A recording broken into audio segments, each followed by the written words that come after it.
what to do to die today at a minute or two till 2. A thing distinctly hard to say, but harder still to do. We'll beat a tattoo at 2 till 2 and rat-a-tat-tat-2. And the dragon will come when he hears the drum at a minute or 2 till 2 today at a minute or 2 till 2.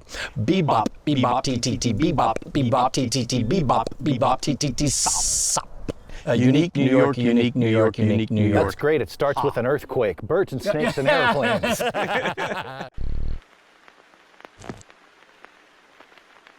This episode of The Modern Rogue brought to you by Squarespace. Head on over to squarespace.com/rogue, spell it right, R-O-G-U-E. Sign up for a free trial, and when you fall in love with the service, because we know you will, make sure to use promo code ROGUE at checkout and get 10% off. Leave it. Let them know that we're human. I was 19 when we met. Yeah. Why did we end up on tour? You showed up at a magic auction tagging party. Yeah. And I was like, oh, I like this guy. And the next thing, you did something at one of the meetings. And I was like, oh, this guy's got it together. He could probably handle things backstage for me for a show I have coming up. Yeah. And I asked you to do that. And then we ended up on tour with Brooks and Dunn. Yeah, it was like, woo. You got confused for the guy from Rascal Flatts. Oh my God! All the time. Oh, in fact, we called it flats fishing. I would go and I would style my hair just like the guy from Rascal Flatts, and then everyone would block around me, and they would start shouting. I'd be like, And we'd have people just open the door to our bus and try to come on. You could have been like Gallagher too, but Rascal Flatts. Needless to say, we've all known CJ for a very long time. We knew him as an illusionist, as a hypnotist, and now as the purveyor of game shows to go. But the important thing is, after years of knowing CJ as an entertainer, he just quietly sends me, oh yeah, this is the leather work I do. And I'm like, what? He dresses up as Medieval Knievel at Ren fairs. Pretty awesome. So I thought it would be fun for us to learn the fundamentals of leathercraft. What's the first thing you learned about it? So it started at Ren Fair, and my wife wanted something to hold her cell phone. And she wanted it in pink, because all of her fair character stuff is pink related. And she's like, I want like a pouch to carry my phone. And I was like, well, let's stop by Tandy Leather and I'll buy some pink leather. They didn't have pink leather. So I bought regular leather and dyed it and went home and cut it and made a little flap for it and watched a video on how to hand sew. And this is the very first thing I made. And now, $25,000 in equipment and leather and stuff later, she has a $20 leather pouch. So you turned into a real leather daddy. So, yeah, yes, the things that come up in my searches now. Is it hard to cut leather? No, so one of the things about leather is if you're just making it for you, there's no real wrong way to do it. It's easy, but it's time consuming. It does take some time. So one of the things is you're just gonna cut with. Oh, not scissors. Yeah. See, already I would have gotten it wrong. Yeah, because that'll pinch the edges of it together to a point, and then that'll get frayed and worn out. So you want to just do a nice straight cut, and I learned this watching one of the makers that I watch who makes a lot of patterns. I put my pinky out as a kind of a kickstand and pull the knife just straight down like that, and that allows it to stay straight up and down so you get good, nice, clean edges. And I assume just any kind of cutting surface is fine? I use a self-healing kind of a mat. So, this is just a super small one. I have a 3-foot by 4-foot table that has this on the entire surface. So do the cows know that you're going to skin them, or do you sneak up on them? You would think as many cows as are slaughtered for food every day. It's like a friend of mine told me 175,000 cows a day. It's like it would seem like leather would be super cheap, but leather takes a long time to process. Because of the curing? Yeah, it's not like you just skin it and put it on the shelf. They have to tan it. A good leather like this here, where it's nice and smooth and in a top grain leather, it takes like 6 months to do all of the chemical processes. Oh, wow. To go through. So you're saying it's really cheap? No. This little wallet here with this leather probably has $8 or $9 worth of leather in it. Holy cow. Maybe, yeah, because this is a good quality leather right here. Now you can get like this is a lower grade, craft leather. And this is, probably $1.25 if you buy the you know, if you buy the whole hide, which I always just buy a hide, but you can go to Tandy or you can go to Hobby Lobby, Michael's, and get just a square of leather this big that's probably a little bit better grade than what this one is, and it'll allow you to do the stamping and tooling. And You can get most of the leather you need at your general hobby stores? you can get squares like this big at most hobby stores. Otherwise, you got to go Tandy. Here in Round Rock is the second largest Tandy store, which is Tandy Leather. That's the first place I went, and they'll do free lessons. Like, you know, you just buy your stuff there and say, hey, I'd like to learn some stuff. And they'll be like, cool, honey, you come back in. And I'm doing an impression of Dixie, who's our awesome. I thought you were just talking the way you talk. No. She was just so sweet. You know, I was like, yeah, I just want to learn how to do some stuff. And she's like, yeah, come on in. I'm like, how much are classes? They're free, just buy your stuff here. Wow, okay. All right, I'm in. So on the cutting, in my mind, leather's so tough that, is it a matter of always have very, very sharp blades or use a lot of force? Definitely want to make sure you have a sharp blade. That's a fresh blade in it, and then it's got, Can I feel how hard it is to cut? Do you have some trash that I can? And that is specifically a leather cutting knife. No, it's just a box cutter. Oh, just a box cutter. Okay, Yeah. okay. Yeah, this one's a little heavier, and this one was like $8 because I wanted a heavier one. Here, I'm gonna try. I'm gonna just do a cut and feel how much effort it takes. Well, that was not effective, is what it was. I was all impressed with myself. Still have not managed to cut leather. Almost. Take it and you're gonna give it some pressure and slow. Because you want to make sure to stay in the same groove. So leather is both very forgiving and very unforgiving. You know, if you're trying to cut this corner and be just perfect and you accidentally do that, there's no repair to that. Yeah. So, you know, the solution is get another piece. But it's very forgiving that, you know, if you have a piece here and it gets like some marks on it or something, you know, it gets some fingernail marks. It's like, you know what I'm gonna do? I'm gonna make that part of the pattern, and then I'll take a leather stamp and You'll cover do up that with cover it, and now you All right, I still want to experience actually cutting leather. Yeah, just. All right, there you go. Some pressure, pinky down towards myself. Yep. I did it! Yes. So I just made a cardboard pattern of this. So when I'm making something over and over again, I'll make it and cut it out of cardboard, and then I can either just trace it onto the material with just like a punch. And so I just do. You're just kind of scratching it? Yep, just a little, it's a scratch awl that I use. I said a punch, but a scratch awl. So I'm just tracing around there, and now I know where I need to cut. Oh, wow, yeah. But you can use a straight edge now, and you could just line up on that line. And you're always drawing towards yourself, give or take? So yeah, that was a thing that was really weird for me, because my whole life I was told, as we know, push away, right? It's been how long since you've had an injury? Yeah, hey, look, I'm definitely flinching over and over again. There's a reason Brian is between me and the knife. But yeah, that took a lot for me, because I was always taught knife away, but you're always pulling the knife towards you, but you're on a surface, and So I've never had a problem. you've never managed to cut yourself? I didn't say that. Don't put words in my mouth. So if I was this, and I would want to go, oh wait, once there's a groove in there, oh wait, I went off. You got in a hurry. Yeah, I did. Okay, so can I do it again? Just nice and slow. Are there not leather scissors? There are leather scissors. They're for doing rough cuts. You don't want to use them on your work. I gotcha. So that was a terrible demonstration, because it looks pretty excellent. Good. So yeah, maybe we've just revolutionized leather work, and we're all going to do scissors. My work here is done. Thank you, Jason. Well, my guess is you can replace a razor blade very easily and always keep it sharp, but scissors are probably going to dull pretty quickly, and then they'll pinch down the leather. Yeah, I don't know.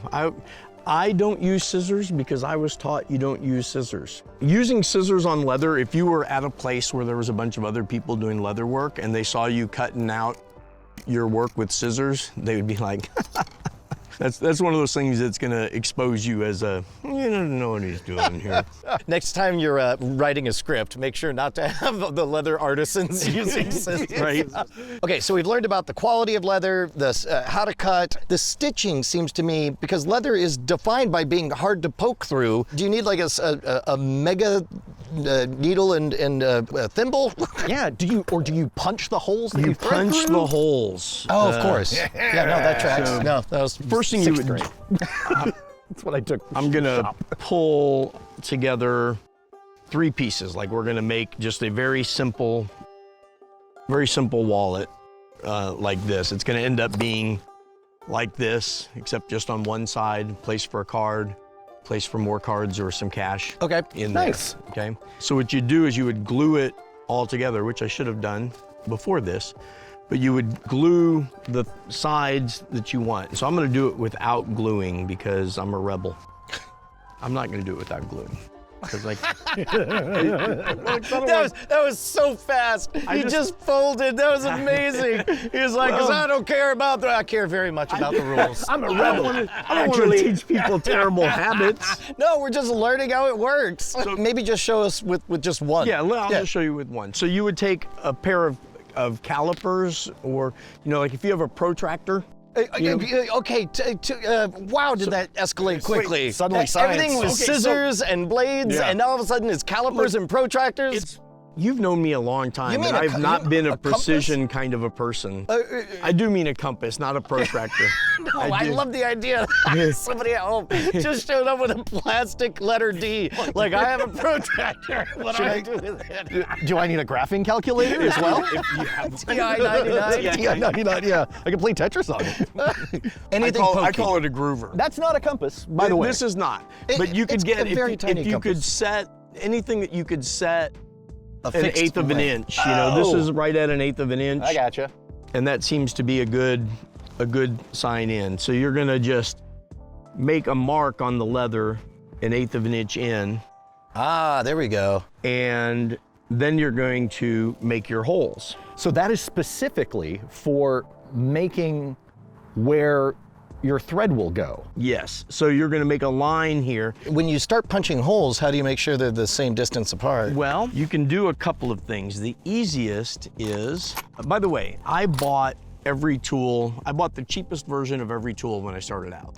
And then I found out like which ones I used. Like, when I'm buying a set of router bits for the workshop, I'll buy the set that has everything in it because that costs as much as 2 router bits or 1 router bit. And then I find out which ones I use and I replace those with good ones as they wear out. And I did the same thing with leather tools. And so like this is a cheap one and you can see like it's not, I'm twisting it and the It's handle's already just falling coming apart, off. yeah. But this has a certain size spacing between the prongs and a certain size hole diameter. And so when you start in the corner here and you set it on that line, now you know exactly, you can do it like this where you just mark, give it a little pressure and just mark, or you can hammer the whole thing. I personally, I said that you replace it with good tools. This one was $8 for a set of 4. That was $170. Oh, wow. So a big disparity between Big difference. Yeah. And the difference in using them is like going through butter now. Well, it looks like that one is where you have different attachments and you can just replace. So you can replace, with this one, you can replace individual punches. It came with extras, so if you need to replace one, I haven't needed to. I've used these since last Christmas, and I've punched thousands and thousands of holes with it. And you never want to use a metal hammer on this. You want to use nylon or rawhide because otherwise it'll beat up the ends of your tools. Oh, I see. When you punch, you want to punch into, this is what's called the Japanese punching mat. This is a rubber punching mat. This is what you'd get like at a leather store. This is like a specialty leather store and is much more expensive. It's also the best version. I recognize that one for sure. And this right here is where I started. This was a cutting board that had gotten too close to the stove, and so I stole it from our kitchen. This right here works great. It's good enough, and you can get a board like this at IKEA for $4. Like I said, I spent a lot of money upgrading the tools that I use a lot. But you don't have to buy, you'd be foolish to buy super expensive punches because you'd probably buy the wrong size the first time. Can we see what it looks like in action? Yeah, so there's 2 ways to do it, and there's 2 different schools of thought. This right here just punches a hole right into the leather. Or when you buy a set of these, it will come with, it'll say on there that these are spaced 5 millimeters apart, and it'll come with a single, a double, a 4, and an 8. This is really hard to use because it's hard to pull it back out of the, well, it'll make them perfectly straight, but this is good if you're just wanting to mark right here, your spacing. That's really good at just putting a mark. But once you punch in this much, it's hard to pull it back out of the leather without twisting the leather around. Got it. So I like to do the 4s, and there are leather makers, and it makes sense for if you're making a luxury product. See how that's, I'm having to pull it out. Doing it with more prongs makes it harder to pull it out. Is that a problem if it's hard to pull out? Does it do any damage? It can, and it can stretch the leather. See, this where it's a punch instead of a prong, punch removes leather. A prong just separates the leather, and you have to do. This is a hell of a lot easier to sew through than this is, because you've got to find those holes, and you can see them pretty easy on this side, but if you have to go to the forget the about backside, that. it's really hard to see it from there. So this is what most of my assembly is done with, except if I'm using like a really fine leather, like, you know, this is a more expensive leather, then I'll use this, because there's a school of thought that you want to remove as little of the leather as possible. It will be stronger if you remove less of the flesh. Oh yeah, that makes sense, because otherwise you're perforating like it's a stamp's edge or something. So when you're doing this, if you have to, you can put your scratch all through it and give it a little bit more. Oh, then that way you're still getting a decent sized hole, but you're not removing any of the valuable leather. Right, and then if you need, you know, when it comes time to put your needle and thread through it, you can.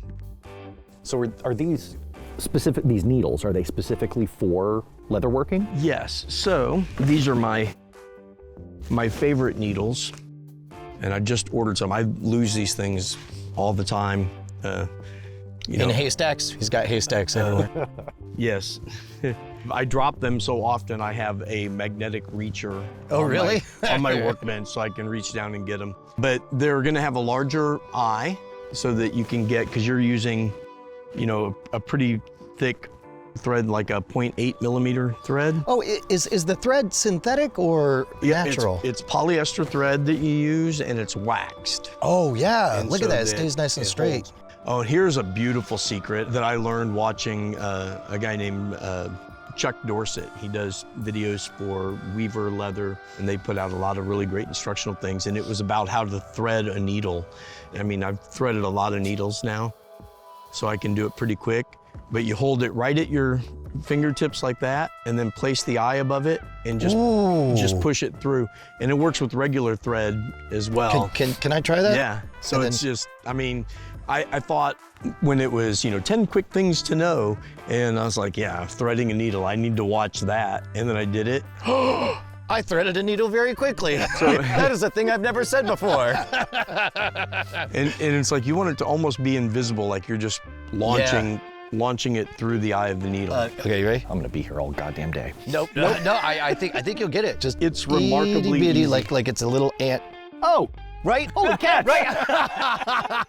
I thought, oh, well, here's the barrier. Right there. Whole cans is gonna screw this up. That was a total game changer for me, and I was like, I can't believe that nobody's ever taught me that before, and that's totally. And you stitched your own clothing. Brian, you are leaving it on there and pushing the needle to it. You almost don't want to even see the thread, and you're just going to set the eye over it and then push it up through. Oh, got it. Yeah. Wow, that's great. Patience. I mean, that's the big thing, taking your time. And like I said, you've known me long enough that I am a ready, fire, aim kind of a guy. Yeah. That does not work with leather working. You know, like I took the time to measure this and place that hole so that when I make the piece that's gonna go behind it, and I do the exact same thing, except this is gonna be a mirror image of it. Oh, you could go both ways. Yeah, it doesn't matter on this. You're just making a mark. So now, this is gonna be here. I've measured precisely and placed the holes so that if I'm gonna cut them separately, I stack these together now, and those holes match up perfectly. They line up perfectly. So, hey, look at this. so now I can just sew right through that. So really, all I have to do is punch the rest of these holes here, here, and here, and then we sew it together, and you've got a card pouch. Well, and then let me just feel how much resistance there is. If they're lined up and punched, I mean, There's no resistance. There's really nothing, yeah. Now, you don't sew with one needle on leather. You sew with 2 needles. What? It's called a saddle stitch. Oh, okay. Hey, I'm smelling another episode. Hold off on this. In the meantime, where can everybody see your amazing work? Tiny Anvil Leather on all of the social medias, and tinyanvilleather.com. He made a leather something and named it the Brian. Oh, I did, yeah. Oh wait, do you have it? I have one with me. I'm afraid to see what this is. It's just a ball of snot. It's Brian in cedar season. Here, no, I've got something right here. Yeah, this is the Brian. What? Oh, look at that. It's a nice minimalist wallet. Everybody go buy the Brian. We should do a promo code. One of the things I like about that particular wallet is, we'll use the Blockbuster card because it's awesome, is this little cutout on this sleeve. So you get that little touch of color Oh, that's on the great. inside. And it's just oddly satisfying for the user. I like that. Well, I'm gonna go to Tiny Anvil right now. I'm gonna buy a Brian. Look, I'm not gonna lie, little peek behind the curtain. Sometimes I say things are true, but I don't actually know whether or not they're true because I've never actually done them myself. For example, we've talked about how Squarespace makes it fast and easy to publish a good looking website that can scale up so the whole world's looking at it. That all I've experienced. But when I talk about like, oh, if you're a CSS wizard, you can make all of that work.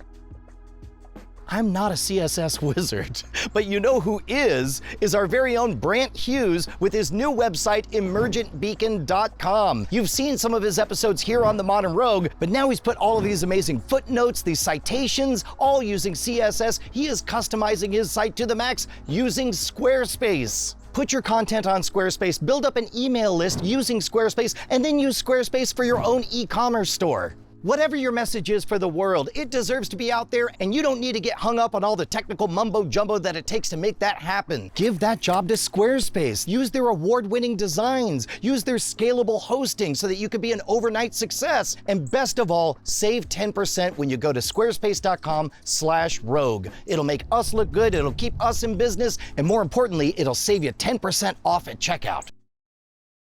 Modern Rogue is supported in part by viewers like you at patreon.com/modernrogue. In the description, you can find all of our credits and additional ways to support the show. Aluminum linoleum, aluminum linoleum, aluminum linoleum, toy boat,